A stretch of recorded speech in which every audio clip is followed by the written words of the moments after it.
going exactly. Good afternoon. This is the 3:30 meeting on 7th of October, the Board of Commissioners of Lorain County. Let's start with a pledge to the flag. I pledge allegiance to the flag of the United States of America and to the republic for which it stands, one nation under God, indivisible, with liberty and justice for all.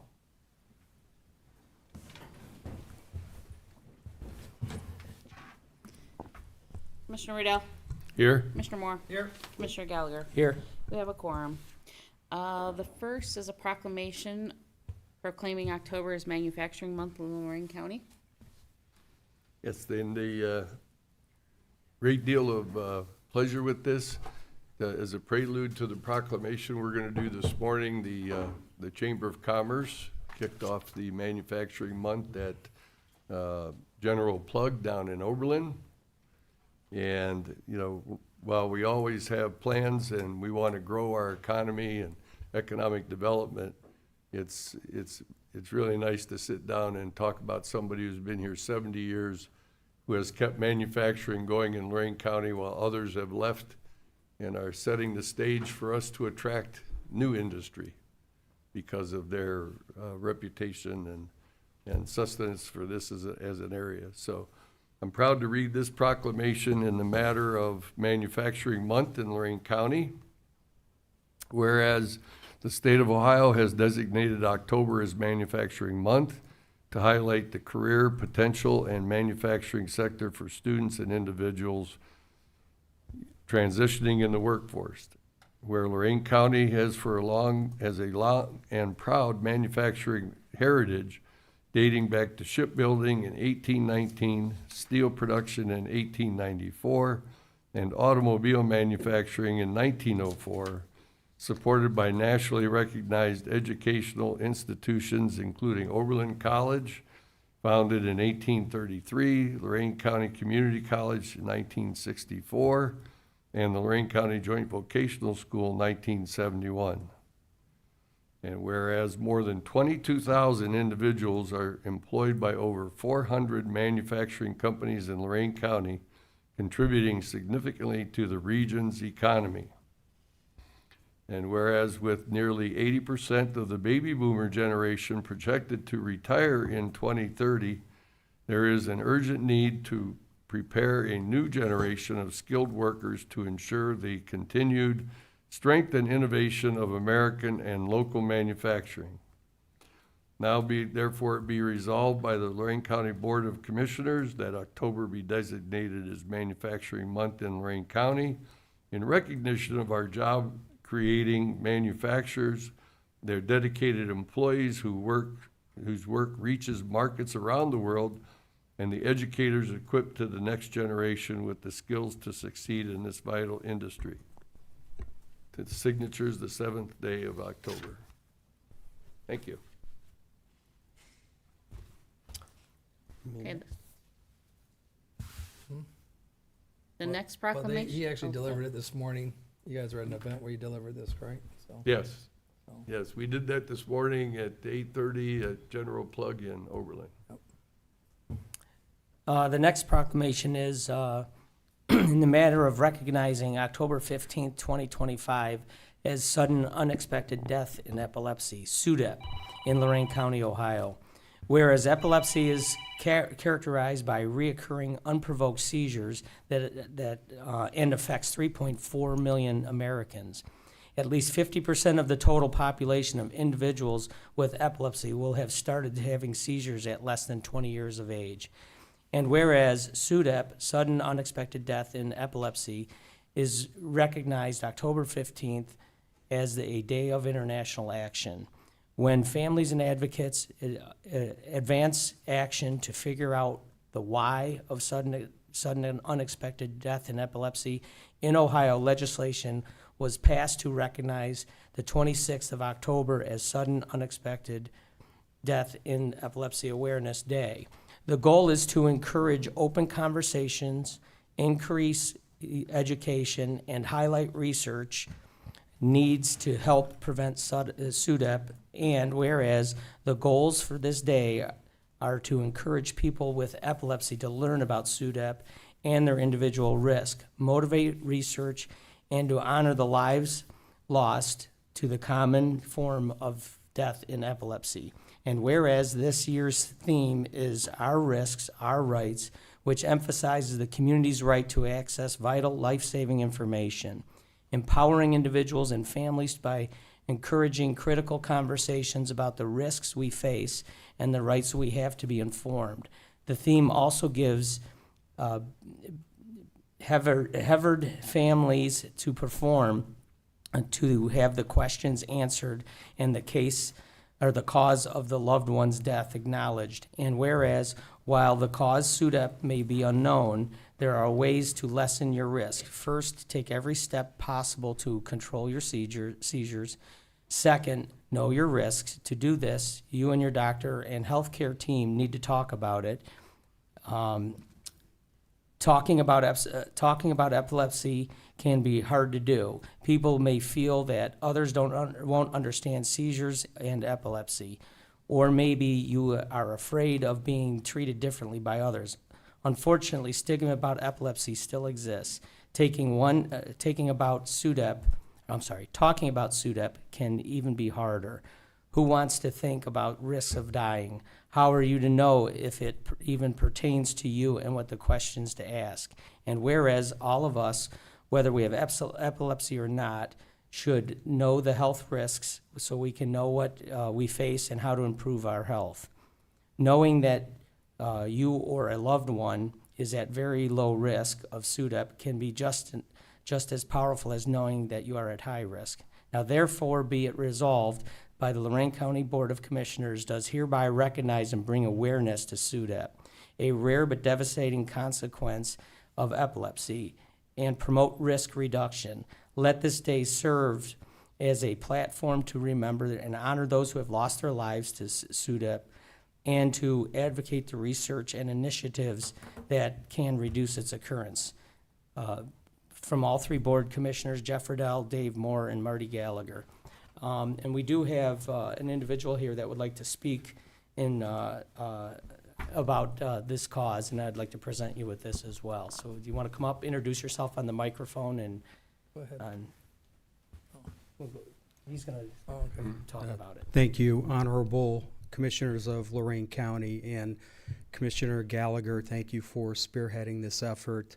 My name is Lou Brossard. I am the President of City Council in North Olmsted. I also sit on the Board of Directors for Cleveland's Epilepsy Association, and sadly, I am a member of the SUDEP fraternity. On January 30th, 2022, the youngest of our three children, Brenna, passed away suddenly and unexpectedly from SUDEP.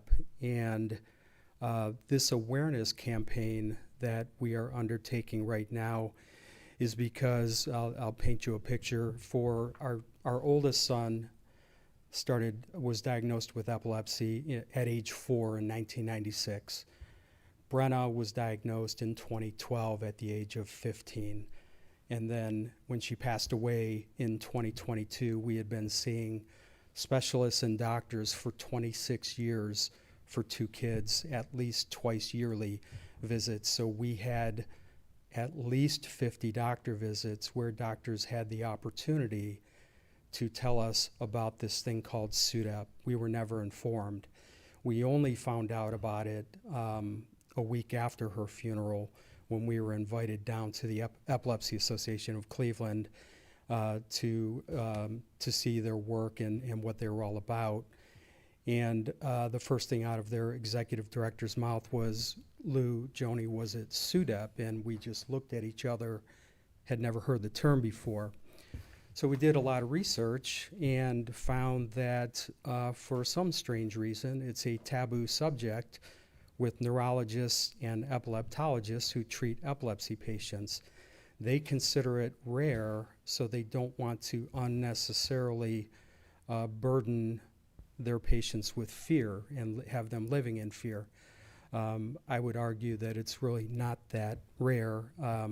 The CDC says it happens in 1 in 1,000 patients who live with epilepsy. SUDEP will occur. Most national experts feel it's more like 4 or 5 because it's underreported, because medical examiners aren't trained on what to look for in a SUDEP death. So they default to things like suffocation or a heart event. So we feel like we just don't want other families to go through the blind side that we went through, because 26 years of doctor visits, we were never informed. And guess what? There are seizure detection and alert devices that are available. And I don't like to live in a world of what if, but Brenna was living in a Lakewood duplex with her 2 best friends, and their bedrooms were situated side by side by side.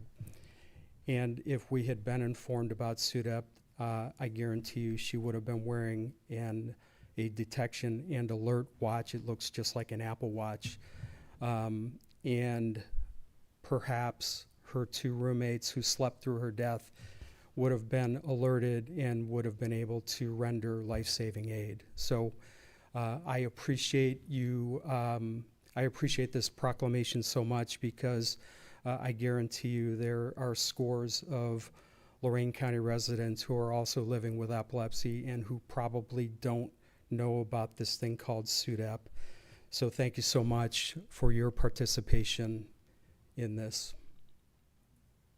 Thank you for being here. Thank you for being an advocate. Yeah, My Much pleasure. appreciated. You guys want to come up? Yeah, let's get a picture at least. The more awareness we can do, the better off, right?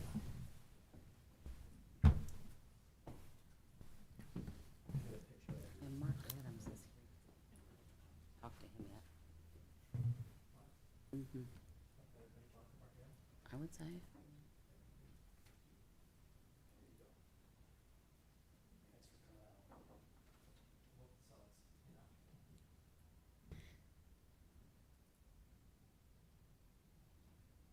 the back, we have Lorain County Health Department here, so introduce yourself. Mark, you might be good discussion.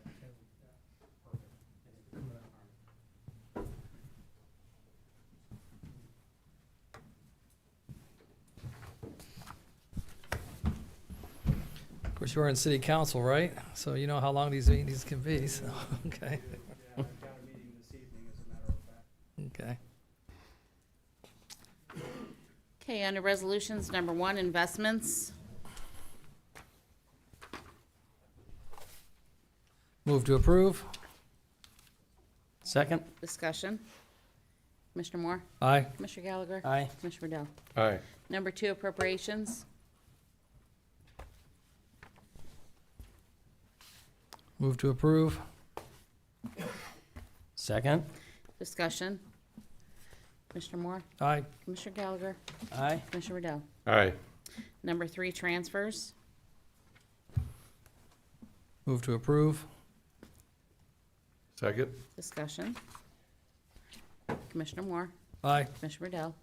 Aye. Commissioner Gallagher? Aye. Number 4, advances, repayments, there were none. Number 5, requisitions.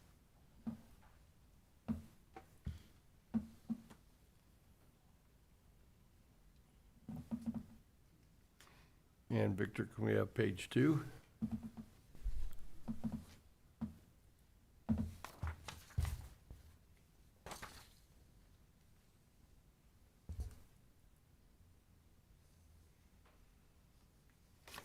Move to approve, pages 1 and 2. Second? Discussion. Commissioner Riddell? Aye. Commissioner Gallagher? Aye. Commissioner Moore? Aye. Number 6, travel.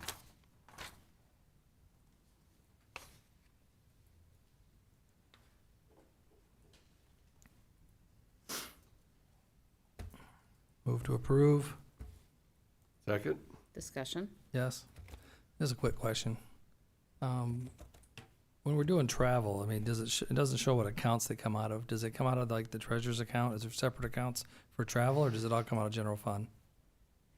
No, it would come, so for instance, Like the I'll say the treasurer? commissioners of the general fund, solid waste would come directly from their solid waste fund. So the department code. So for the treasurer, those would come out of his general fund budget, correct? Well, that's what, because I'm wondering if that should be added, because somebody, this morning was talking to me about certain individuals and whether or not they should be or shouldn't be. And I'm wondering if there's special accounts that they can pay the money out of, like we may not have control over. I don't know if that's something that we should, Yeah, there would be Review. it'd be a case by case basis. I mean, different elected officials have different special revenue. Correct. And those special revenues sometimes have restrictive uses. So it's gonna be a official by official, case by case instance. so are you saying about With- what? A with the majority of tr- this is coming out of general fund, would you say, or no? Specifically today, the only thing that's not coming out of general fund would be the solid waste. The two for solid waste. I'm The just- other four I'm would just be the saying general as we fund. move forward for the next I 90 mean, days. yeah, I mean, you know. we see a lot for JFS. That's paid for out of their Right. funds. So I don't know that I would necessarily make that statement that it's mostly general fund. Well, then just be prepared then from now on. I think with what we're looking at for 26, it's gonna be, I think something we're gonna have to discuss, so. Just my opinion. Anything further? Commissioner Moore? Aye. Commissioner Riddell? Aye. Commissioner Gallagher? Aye. Number 7, bills. Yeah, we have 2 pages for the general fund. We get the second page, Victor?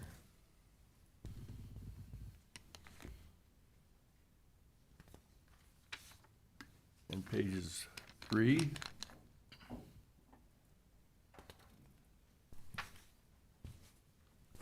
And 4 make up the special revenue, 2 pages for special revenue fund.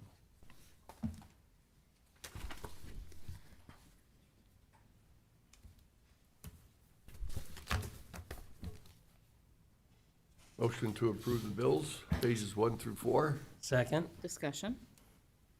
Commissioner Riddell? Aye. Commissioner Gallagher? Aye. Commissioner Moore? Aye. 8, county commissioners may recess in executive session to consider the appointment, employment, dismissal, discipline, promotion, demotion, or compensation of a public employee or official along with any other matters as specifically identified by motion in accordance with the Ohio Revised Code 121.22G 1 through 8. Unless expressly stated otherwise during executive session, matters discussed in executive session are designated by the county commissioners as confidential. Because of the confidentiality of such matters is necessary for the proper conduct of government business, any disclosure outside of executive session is prohibited by Ohio Revised Code 102.03B. While in executive session, the county commissioners may discuss and deliberate on the matters at issue, but no votes may be taken until open session resumes. And we will be having executive session briefly after the meeting. At the end of the meeting, excuse me. See public comment. I don't think there was any on agenda items. There's no correct? public comment on our agenda, no. Okay. Is there any old business? No. Board business, 9, approve and waive the reading of the county commissioners meeting minutes of September 23rd, 26th, and 30th. So moved? Second. Discussion. Commissioner Riddell? Aye. Commissioner Gallagher? Aye. Commissioner Moore? Aye. Number 10, repeal Resolution 22-130 on February 16th of 22, and adopt Lorain County Board of Commissioners Personnel Policy effective November 7th of 2025. Motion to approve. Second? Discussion. Okay. I'd like to discuss a little bit. Yes. I was one who had this pulled off at the last board meeting, and we had a clarification to make sure that we were following some of the rules that were set by standards, and thank you all for looking at that and verifying that it was correct as it stood, so thank you.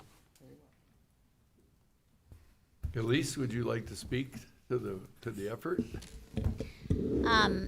Just briefly, that it's good practice for every 3 to 5 years a personnel manual be reviewed. I was tasked by Jeff and Karen to do that, reviewed it. A lot of the work had been done and was good, but there were some updates that were necessary, and I feel like we're in good shape for the foreseeable future, and I anticipate, if I have the opportunity of coming back to you again in a couple of years with potential changes, because I think it needs a refresh, especially if you bring resolutions to our attention that need to be added to the manual.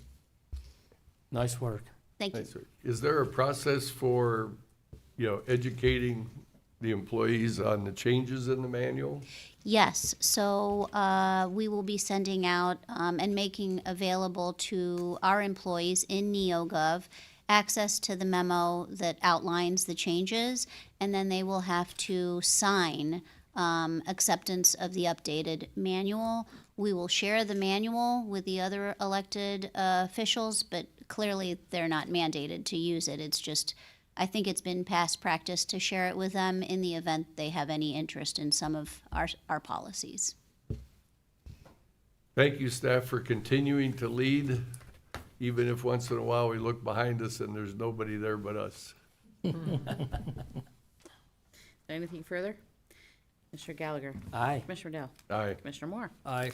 11, authorize a permissive piggyback exemption for homestead in accordance with the Ohio Revised Code, Section 319.304B, and a 2.5% partial real property tax exemption in accordance with the Ohio Revised Code, Section 323.152B3, for tax year 25 for real property and tax year 26 for manufacturing homes, for taxes payable in county, or CY 26 and CY 27 respectively in Lorain County, Ohio.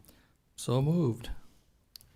Second? Discussion. Yeah, I do have something prepared first before we go into some of the other open discussion.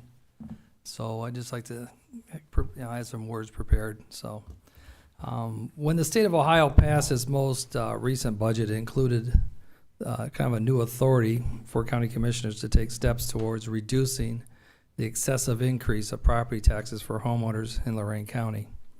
Over the past 2 years, despite efforts to implement programs and solutions, one concern continues to rise above all others, and that's the impact of the 2023 property reappraisals and the resulting 2024 excessive tax increases. Homeowners across our county, seniors, families, and especially first-time buyers are struggling to keep up with this burden. I believe today people are finally realizing that they only rent the land in which the house sits from the state of Ohio.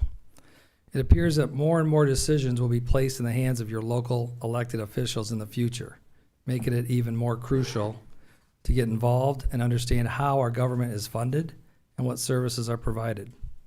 Columbus officials are reevaluating how essential services are funded. More and more, it seems the responsibility for property taxation and funding decisions are starting to shift back to your local governments. This resolution today reflects the beginning of that shift. It marks the return of key fiscal responsibilities to your local elected officials. This is a pivotal moment. If this trend continues, local engagement will matter more than ever. We are a republic, and self-government is returning to where it belongs, right here in our communities. Now, today, this resolution, if these reductions that we're going to show you from the excessive property taxes upset you, then consider what will happen to your entity when 100% of the property taxes are eliminated. Looking ahead, our school boards will face significant challenges.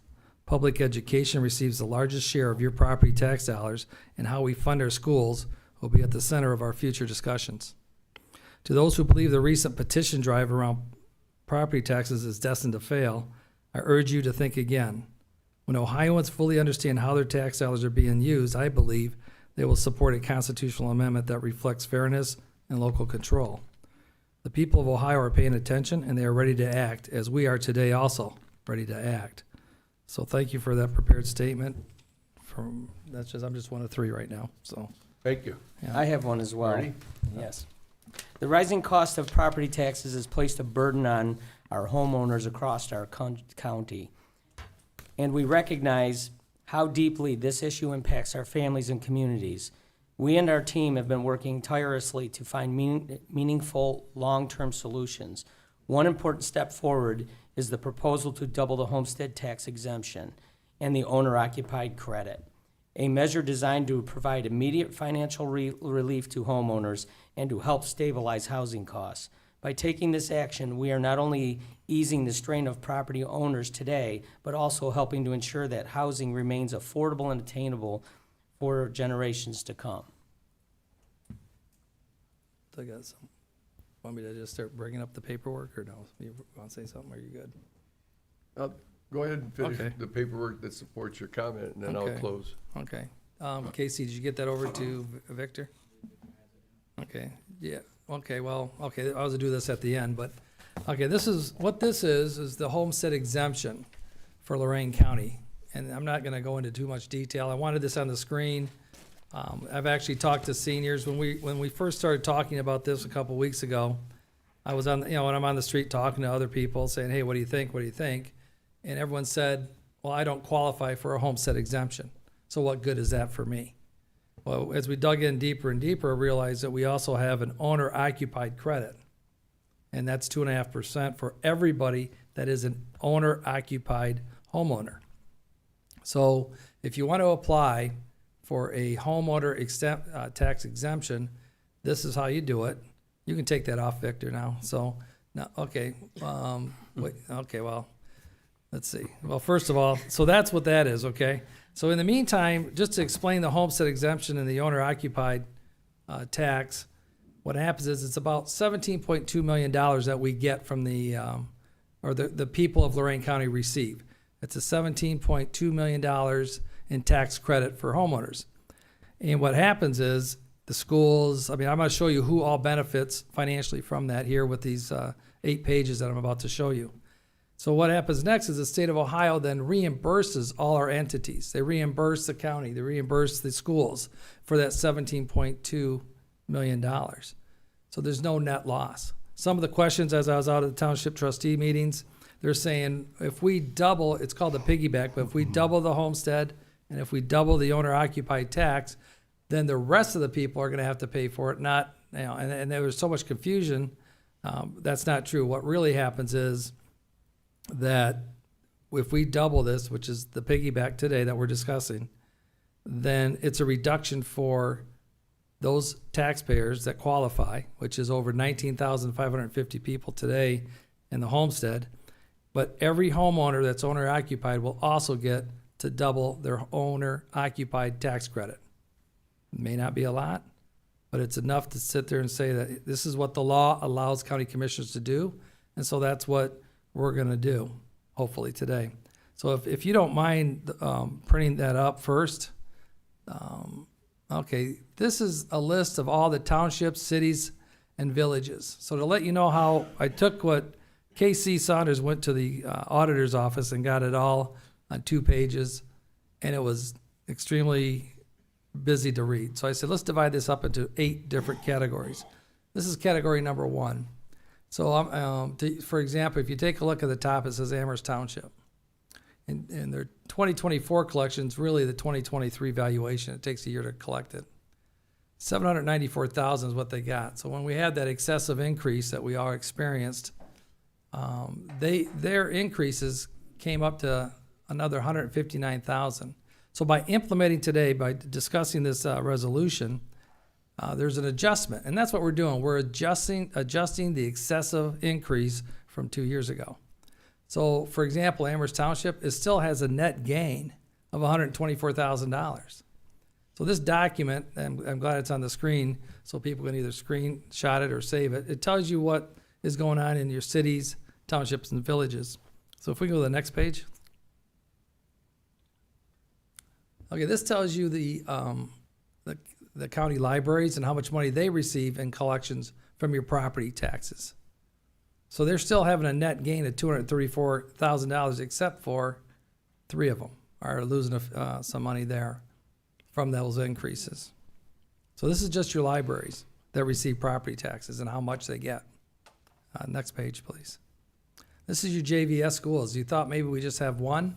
Well, many of them are actually participate in our county, and if you live in their areas, you also saw an increase in property taxes. But if you notice, they still receive a net gain.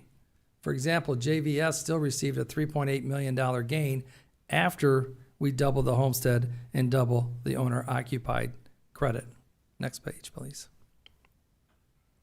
Okay, this is what's under the Lorain County Commissioners. So this is how much we receive in property taxes in 2024. That, if you saw, it went from 21 million to 25 million. So we had a gain of 4.2. So we do an adjustment of 786 by applying this. There's still a net gain of 3.5 million for the county commissioners. you know, you can see there's, like in our general fund, that's pretty much where if you hear us today, what we're talking, that's where most of the money is coming and going out of for our general fund. It's an $86 to $90 million budget. This is how much we received in property taxes. Just to show you that. Go ahead, sorry. Okay, this is the Lorain County School Districts. This is the one that maybe, I believe is gonna receive most of the attention. In 2024, these are the school districts and how much money they've received in 2024. $312 million. In 25, it was an increase. And you gotta remember, these are the increases that, from the valuations. There was no vote. This was valuations. So there was an increase of $47 million. The homestead and the owner occupied credits is gonna reduce that by $10.9 million.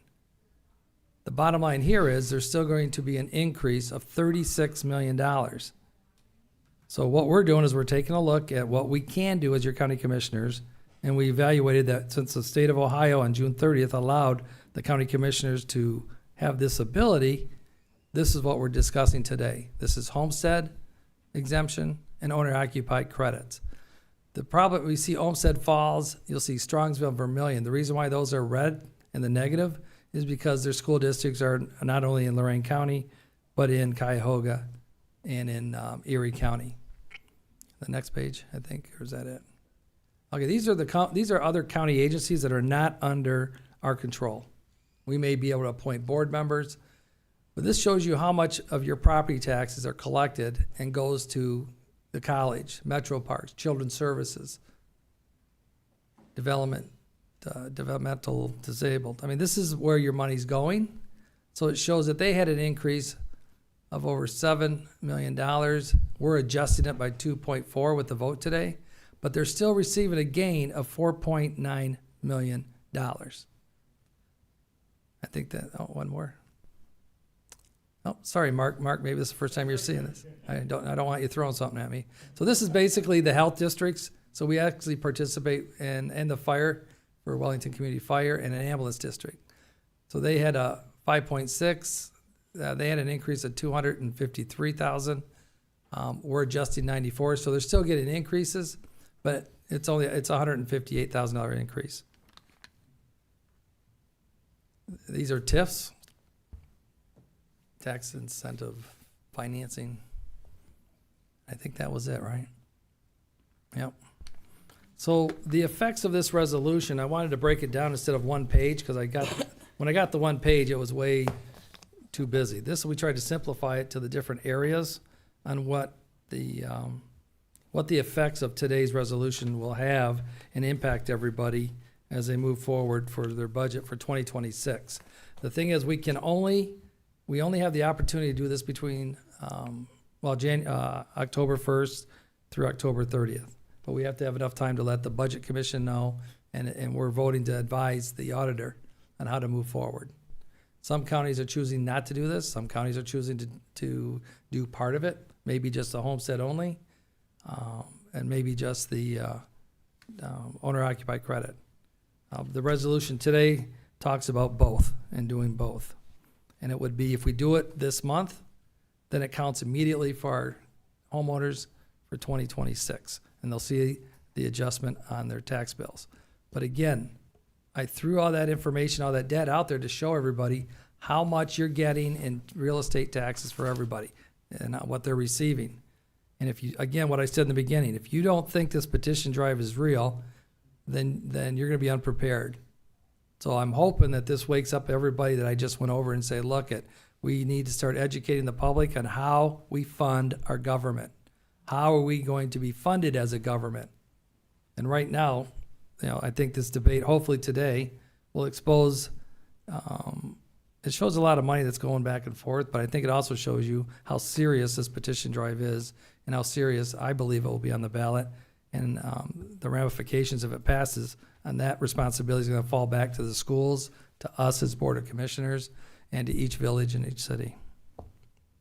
So that's all for that. Okay, thank you, Dave. I just want to give a little context to this. The the increase in the property taxes that we paid in '25, which is our '24 taxes because we pay a year in arrears, was largely due to a triggering. We had, I know it's not a perfect storm because that would imply something good, and this certainly wasn't good, but there was a convolution of two state laws, one that prices levies, and the second one, you've heard conversation about the 20 mil floor. And when the levies repriced because of the 31% valuation, all of the levies repriced down 30%, which means every levy can only collect what it's supposed to collect when it's passed. So to pick even numbers, if there was a 6 mil levy and you had a 30% increase in the property values, that now becomes a 4 mil levy.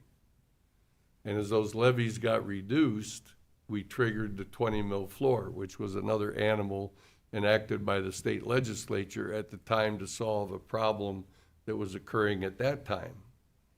And so it's not always hard to predict 20 or 30 years in advance.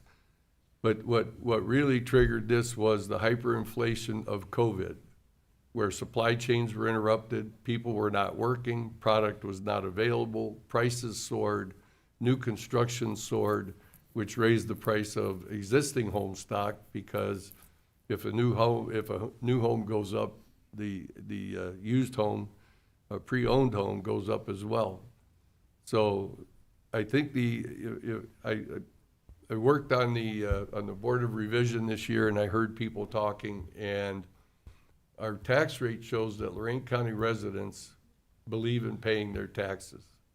The tax collection rate is still at 98% or above on time. So at the end of the day, they know that they're paying their taxes. But as Commissioner said, this increase was pretty large, and it's causing some people to ask, well, what do we do with all that money? And those are good questions and good conversations. But the homestead exemption that we're taking today and the owner occupied are targeted. They will help certain residents and citizens of Lorain County. The owner occupied is exactly what it says. It's owner occupied. So there's not a reduction in taxes to the business, commercial world, the rental world, those other worlds. The most significant of the changes is the homestead exemption, which targets our seniors and our disabled, and provides, and this is a doubling of that exemption that they receive. And as we talked about it several weeks ago when we started down this road, those are the people that are most impacted, and we as public servants and the government spends a lot of time trying to figure out how to help the seniors stay in their homes, stay with their families, and finish out their lives, the way that they choose. I believe this is a good step in that regard. I would echo what Commissioner Moore said in that while this is a very targeted benefit for a very small but need a segment of our population that needs this assistance, this is not the solution to the property tax dilemma. Unfortunately, in the state of Ohio, we do every 3 years, we do an evaluation. It was originally every 6 years. We went to every 3 years to avoid large increases and surprises in market value.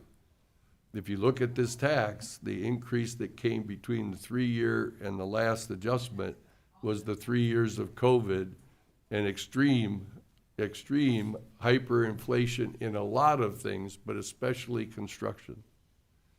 So at the end of the day, it behooves our legislature, and we should remember to both help them and pray for their wisdom. But the whole process of how we tax and what the real estate tax world and these two laws that were enacted at a good time to solve a good problem, okay, now they have worked against us, and what they produced was a very large surprise increase. The good news is most of our homes are worth what the tax bill says they're worth. It's just that they went up a lot. And in some states, there are other mechanisms so that you pay taxes. For instance, Florida does an annual adjustment for inflation to the value of your property. And your taxes go up a little bit every year. And you don't get this 31% surprise. Michigan happens to cap all property tax increases at the cost of inflation. So at the end of the day, all of those are remedies to avoid the surprise. But I encourage everybody to resist the temptation to eliminate, property taxes, because that won't solve the problem. And it won't help fund the services that people expect and need. So, again, I'm very proud that this board is doing what it's doing with the homestead exemption and the owner occupied. It's what we can do. I believe the commissioner is correct. Everything that we're getting out of Columbus is that Washington is moving decisions back to Columbus. Columbus is moving some of those decisions back to us. And I think I speak for all three of us. We welcome that opportunity to bring those decisions home to the people that they affect. And we look forward to explaining to people how things go and what goes on and remove some of the mystery. So again, let's wish the lawmakers down in Columbus some wisdom as they tackle this problem, because it's not gonna go away, and 26 will be a very busy year. That's all I have. Anything all I have. further? Okay. Commissioner Moore, Aye. Commissioner Gallagher, Aye. Commissioner Riddell. Aye.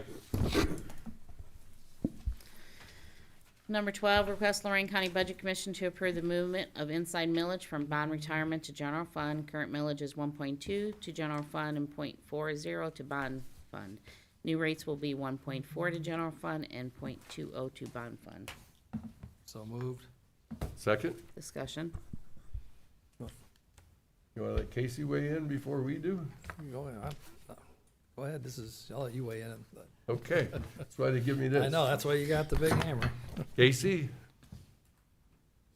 Could you explain the opportunity that's allowing us to do this? Certainly.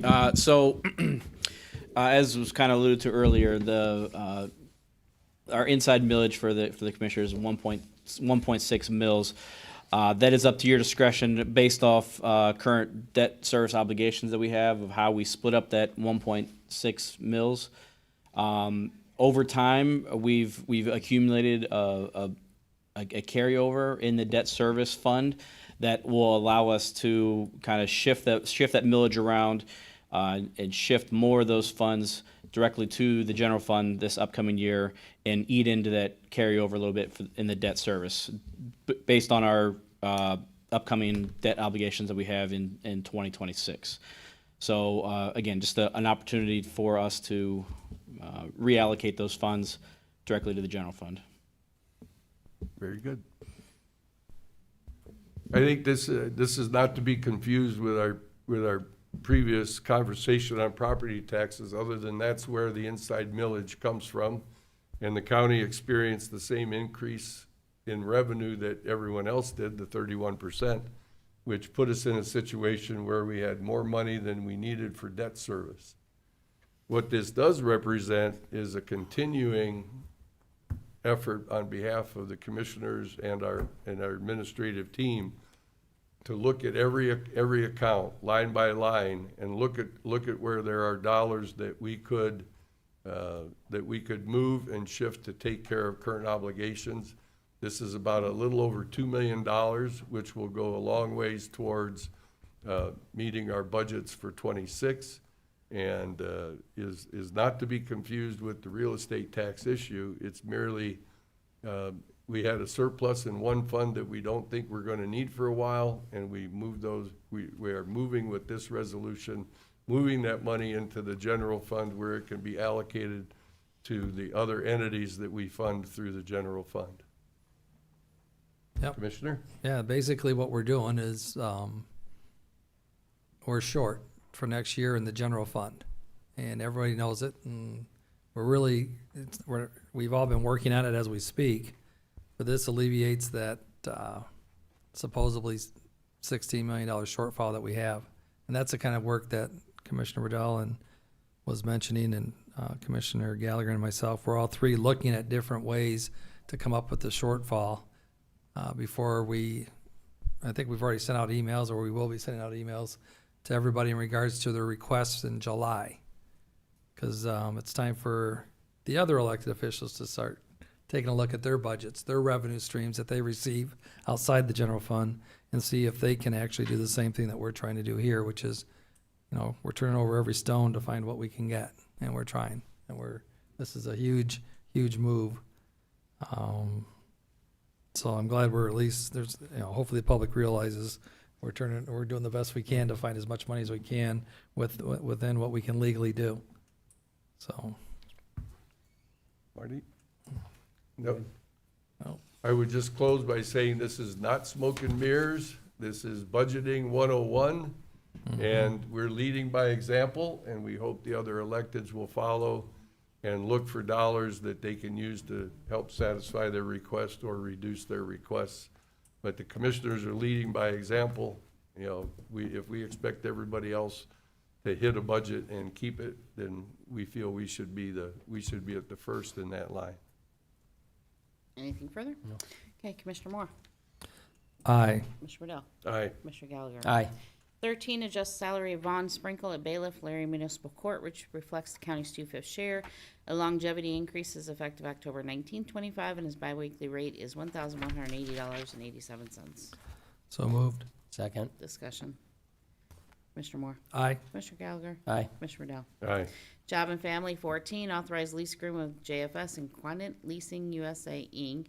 for mailing system mail opener effective November 9th of 25 through November 8th of 2030.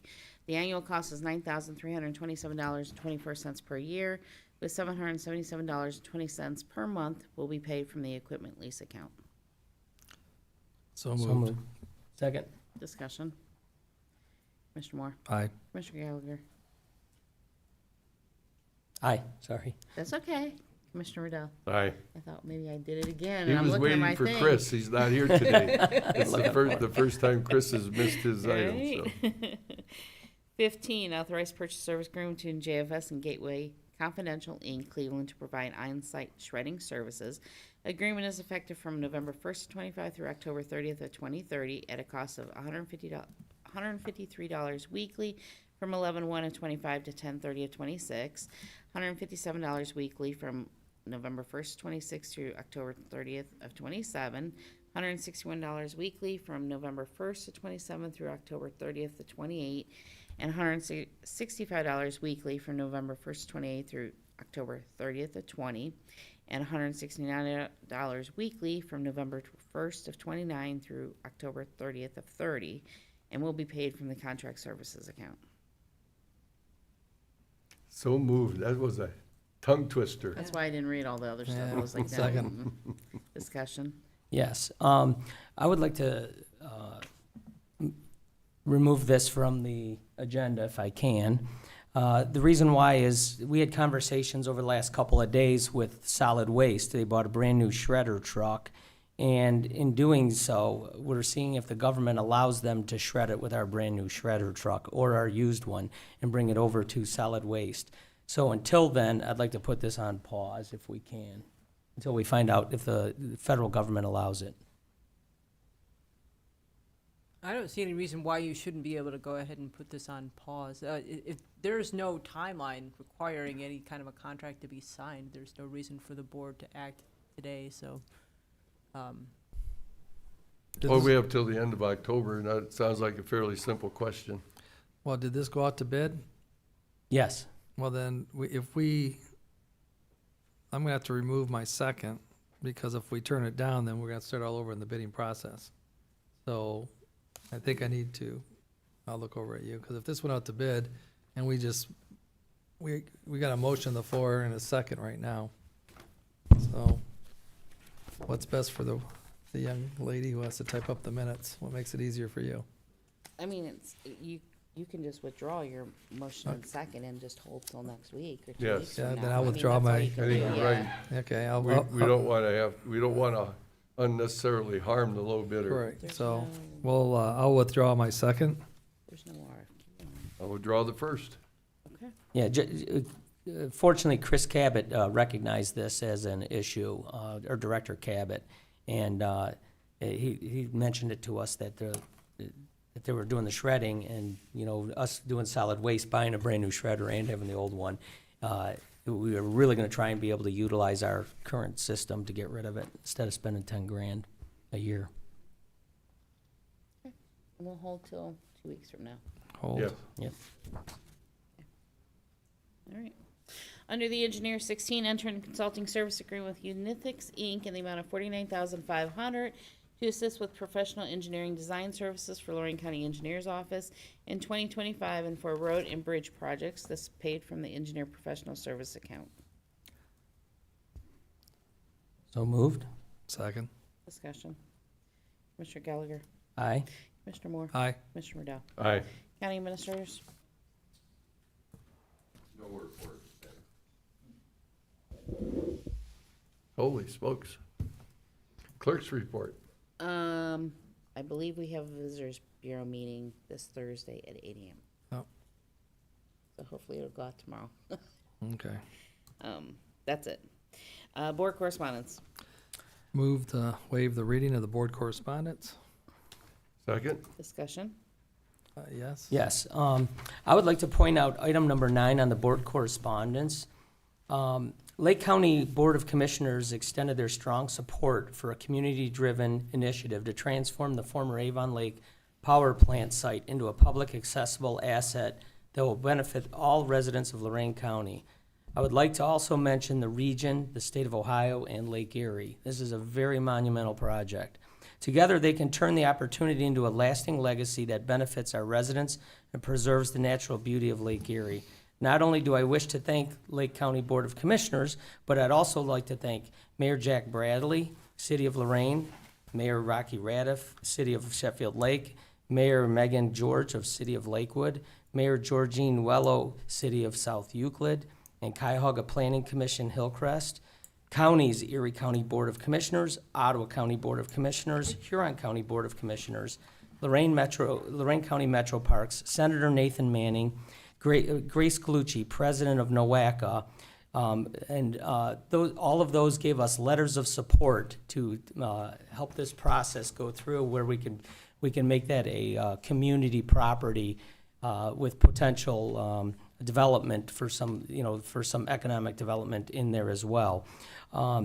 We also met with the director of, I discussed with Governor Mike DeWine's office with Elizabeth Goodwin, and she recommended we go to talk to ODNR to help us be able to acquire this property. So she had helped facilitate us setting up a meeting with the director, Mary Mertz, at the end of this month, and we invited Mayor Mark Spetzel to attend to it. I want to thank everyone. I want everyone to know we are moving forward on the Avon Lake Power Plant, and it is one thing that could be a lifetime or generational improvement for our county. Yes, and thank you for your efforts, Marty. This, for those of you who haven't had a chance to take a look at a map, generational doesn't do this project enough service. This could be a public access park on the scale of Edgewater Park in Cuyahoga County for residents of Lorain County. So that's how big a deal this is. And seeing all the support from all the lakefront communities writing letters on behalf of their communities to support this project. It's a 44-acre parcel in addition to a almost 14-acre parcel to be a lakefront community property. Yeah, well, this is Avon Lake, and what Marty did is he started meeting with people, and he started getting letters of support from people not only around the community, but think about that, from Lake County, all around, the whole lakefront community is behind this, and that's what got the attention. And next thing you know, he's meeting with the governor's office. So Yeah. he's It's also bipartisan. very bipartisan and very, no negative pushback. It seems like everybody's all in it for the same thing. And like Commissioner Riddell said, it's more than generational. I mean, how long was the power plant there? Over 130, 140 years maybe? So this- 1930s. Oh, no, I think it's older than that when they had coal, right, back before that? Or Yeah, Yeah. Yeah, so it's It's like, old. this is a huge change, and hopefully with, the partnerships and all the feel-good activities, again, it takes money, and the fact that you got your foot in the door with the state of Ohio and the ODNR is huge, so I commend you on that. Yeah, it was very nice for the governor's office to push towards ODNR, and we're meeting with the director, which is very impressive. Yeah. So, good job. Commissioner Moore, Aye. Commissioner Dell, Aye. Commissioner Gallagher. Aye. Is there any new business? Nope. No? Okay, public comment. Okay, tonight we have, actually this afternoon, it's not dark yet. We have 4 folks that would like to speak to, in our public comment section. I would remind everybody to approach when I call your name, approach the podium and speak into the mic so that we can get good recording. And please limit your comments to 2 minutes. So for our newest guests, you're going to have 2 minutes each. So how you split it up is up to you. But I'm going to mispronounce this terribly. I'm so sorry. But Tianulin? Yeah, Tianlin. Tianlin? Yeah. Very good. It's close. Hi. Thank you for giving this opportunity to council commissioners. And my name is Tianlin Jian. I'm a U.S. citizen for many, many years. I think I'm responsible to speak it out about the Chinese Communist parties. They are invading this country and invading the whole world. How does it mean? And actually, I'm a Falun Gong practitioner following the 3 words: truthfulness, compassion, forbearance. Because of this belief, in China, 100 million people are being persecuted. Persecuted to such an extent, the organs being harvested.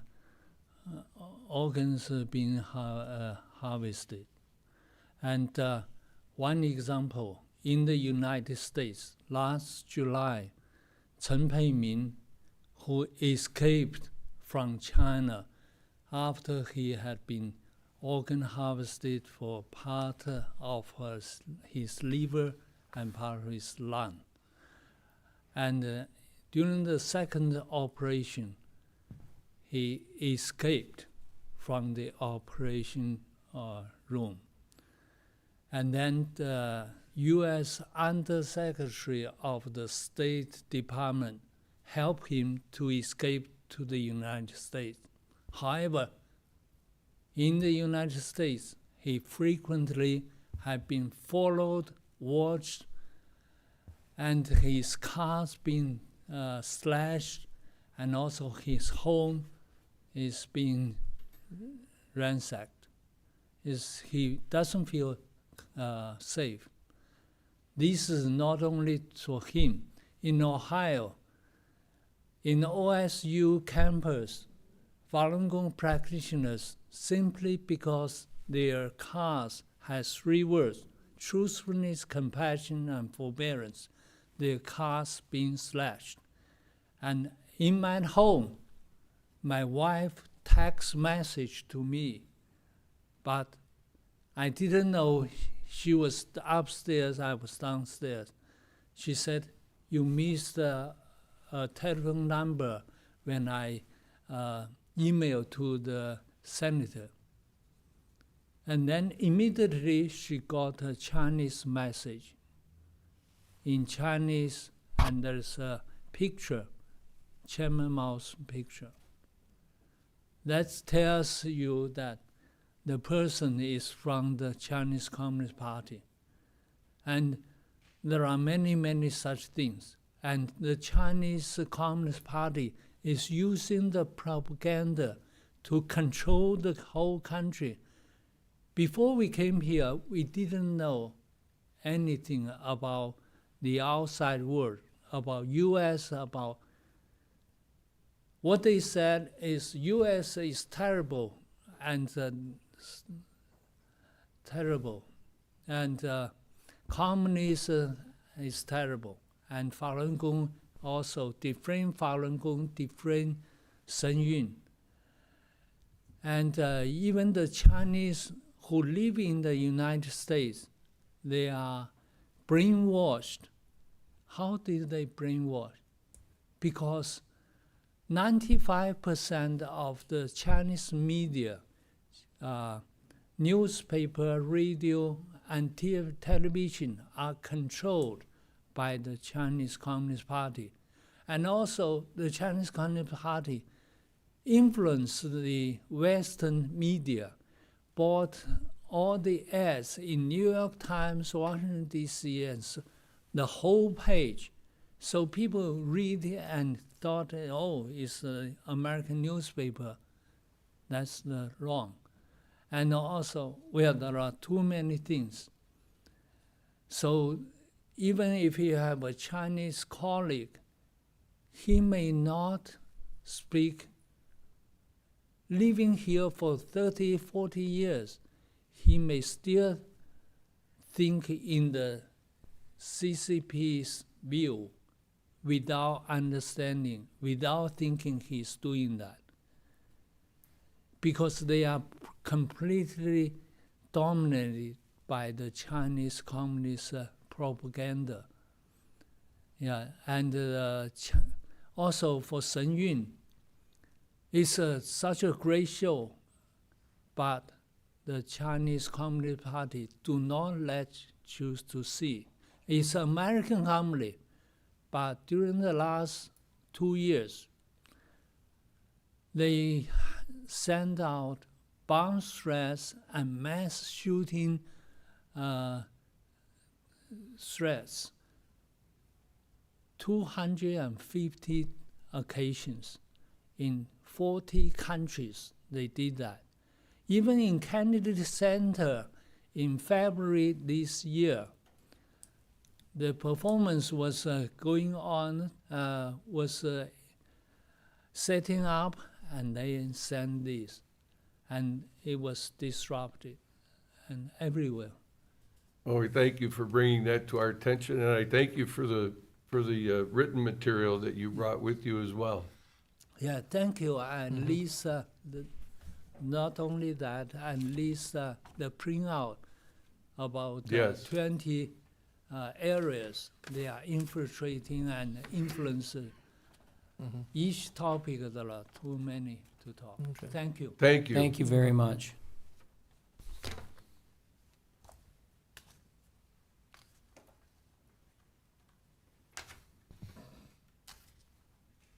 Gerald Phillips?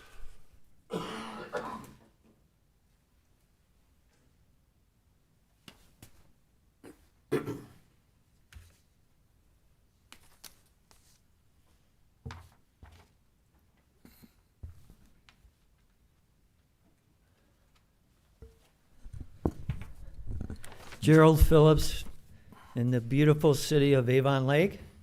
I see we have another issue of about Avon Lake, and I'm very familiar with it. The power plant, it's a great idea, I mean, for economic development, but the proposal that is before Avon Lake City Council is a bad idea.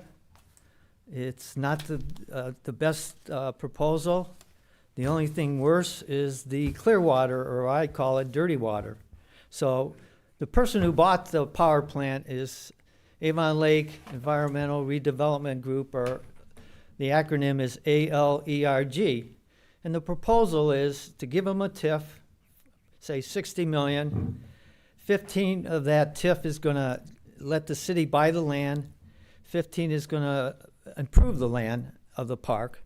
So out of the 44 acres, as Mr. Gallagher said, 22 will be bought by the city through the TIF fund, so they won't have to actually spend it. And then the balance of the 30 is a corporate subsidy for the developer. The loser is the Avon Lake School District. They're going to lose $60 million. And when you put a TIF, what you do is the developer, rather than putting the infrastructure in and then paying the taxes, only pays once rather than twice.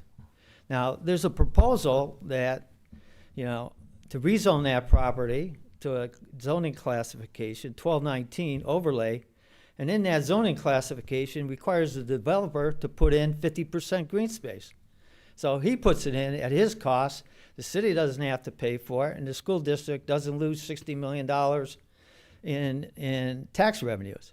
So, to me, it's a no-brainer, You save the school districts, all right? Now, Well, thank you. Mr. Zimmerman?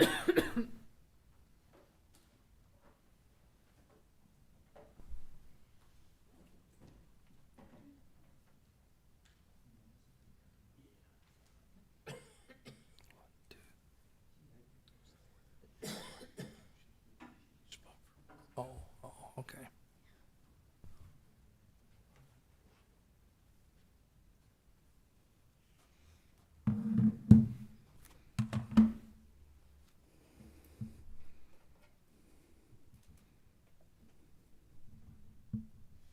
Good afternoon. William afternoon. Zimmerman from beautiful Avon Lake as well. Good afternoon. I hope you're all having a wonderful day. So I've read about the new $67.4 million mega site that we're trying to move on. And the 6119, I believe, is intended to help that project move along. But I don't believe that the 6119 is an actual good investment.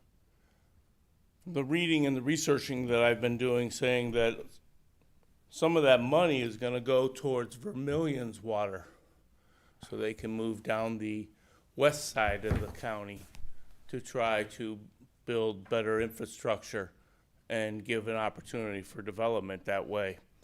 The other thing is that troubles me is we're going to get all that money. Is any of that money going to go to the Lorco so they could pay their bill to Avon Lake of $14 million? So it could even out, try to get our revenue back? Since you guys want to try to, in the 6119, have Avon Lake Regional Water be the important part of that, but not allow it to continue to grow as a regular business, because you will take over ownership of it and have a commission of 3 people, is the current idea that's being pushed. I believe that that's dead in the water already, and that's going to have to be redrawn. So from my standpoint, $67 million is a lot of money. And yes, the mega site's a great idea. I believe if you have property and you have a vendor that wants to buy and build and create jobs, it's a wonderful idea. I just don't believe that that'll happen. I don't think it'll go in that manner. That site outside of Columbus is already being delayed. Thank you for your time. Thank you. Thanks.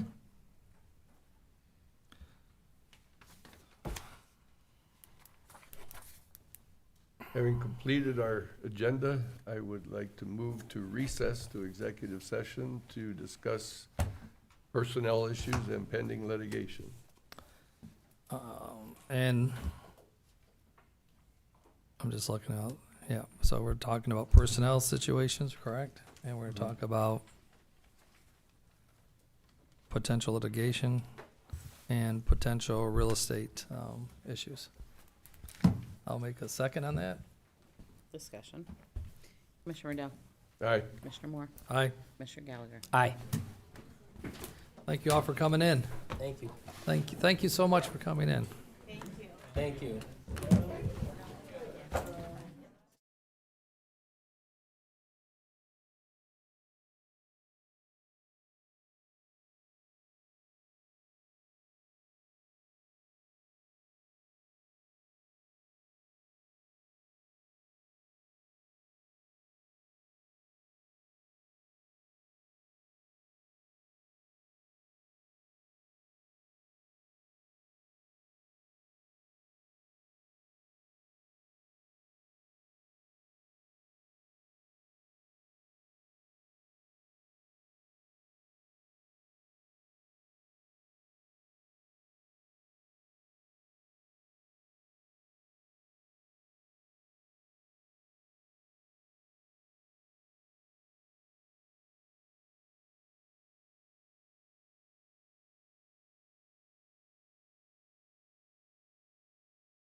Ready, You want to do it or want me to do it? go ahead. Now, we've returned from executive session, and I believe the meeting's adjourned.